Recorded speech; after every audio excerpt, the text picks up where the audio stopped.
अस्सलाम वालेकुम। मैं doctor Mohammad Nurul Islam, derma consultant.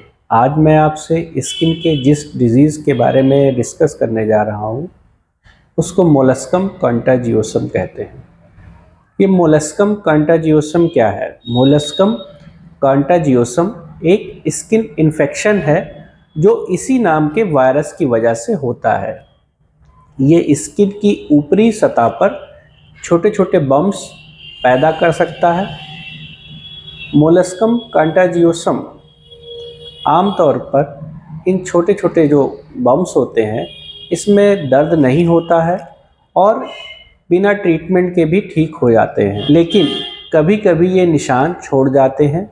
Virus person to person अलग अलग टाइम तक रह सकता है, लेकिन इसका बम्प्स 2 हफ्ते से लेकर 4 महीने तक रह सकता है। मोलस्कम कंटाजियोसम अगर किसी पर्सन को है तो दूसरे पर्सन में स्किन टू स्किन कांटेक्ट की वजह से ये फैल सकता है, या फिर कोई सामान जैसे कि टॉवेल या कपड़ा जो वायरस से कॉन्टामिनेट हो उसकी वजह से भी ये फैल सकता है। इसमें ओरल मेडिसिन और सर्जिकल ट्रीटमेंट की मदद ली जाती है, लेकिन ज़्यादातर इसकी ज़रूरत नहीं पड़ती है। हाँ, अगर किसी का इम्यून सिस्टम वीक है तो वायरस का इलाज करना ज़्यादा मुश्किल हो जाता है। अगर कोई बच्चा या बड़ा आदमी मोलस्कम कंटाजियोसम वायरस के कांटेक्ट में आता है तो इसका सिम्टम 6 महीने तक हो सकता है नज़र भी ना आए। वैसे तो मोलस्कम कंटाजियोसम वायरस के कांटेक्ट में आने के बाद आमतौर पर इसके सिम्टम 2 से 7 हफ्ते में दिखने लगते हैं। आपको ये छोटे बम्प्स 1 या 20 से ज़्यादा बम्प्स की शक्ल में दिखाई दे सकते हैं। ये आमतौर पर दिखने में छोटे, चिकने और उभरे हुए हो सकते हैं। ये मांस के रंग गुलाबी या सफ़ेद रंग के हो सकते हैं। गुंबद के आकार का दिखता है और बीच में हल्का गड्ढा हो सकता है। सेंटर में वैक्सी मटेरियल भरा होता है। 2 से 5 मिलीमीटर की साइज से लेकर या पेंसिल के नोक से लेकर पेंसिल के ऊपर लगे हुए इरेजर के साइज का भी हो सकता है। हाथ की हथेलियों और पैर के तलवों को छोड़कर बॉडी के किसी भी हिस्से पर यह हो सकता है।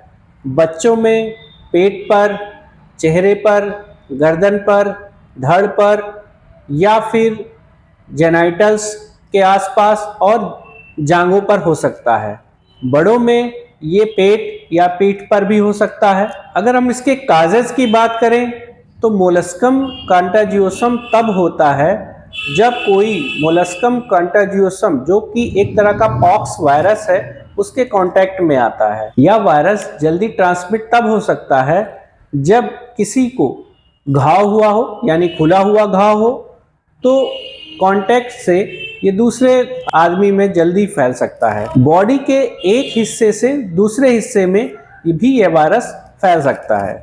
डायग्नोसिस की बात करें तो इसको आपका डॉक्टर फिजिकल एग्जामिनेशन के ज़रिए इसकी खास बनावट और साइज से ही पहचान लेगा। ज़्यादातर लोगों का इम्यून सिस्टम हेल्दी होता है तो उनको ट्रीटमेंट की ज़रूरत नहीं पड़ती है, ये अपने आप ही ठीक हो जाता है। इसके बाद बात आती है कि हमें डॉक्टर को कब दिखाना चाहिए।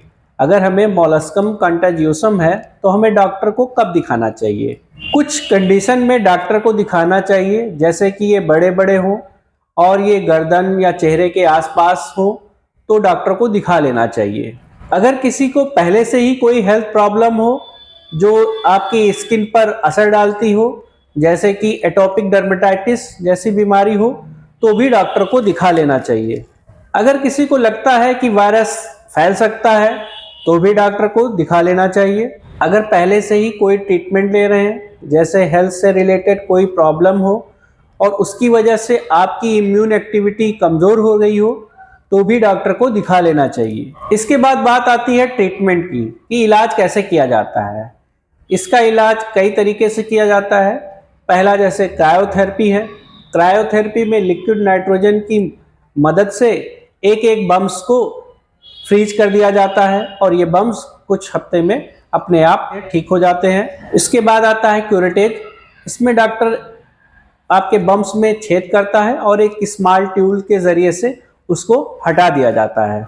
इसके बाद आता है लेज़र थेरेपी। लेज़र थेरेपी से लेज़र के ज़रिए डॉक्टर एक एक बम्प्स को लेज़र के ज़रिए वहाँ से हटा देता है, डिस्ट्रॉय कर देता है। फिर उसके बाद टॉपिकल थेरेपी आती है।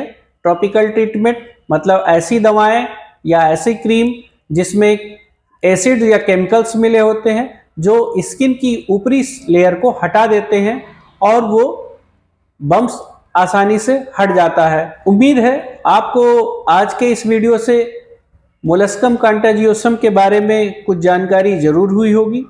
आगे भी ऐसे ही हेल्थ से रिलेटेड और स्किन से रिलेटेड वीडियो के लिए मेरे चैनल को सब्सक्राइब करें, लाइक करें, शेयर करें। अस्सलाम वालेकुम।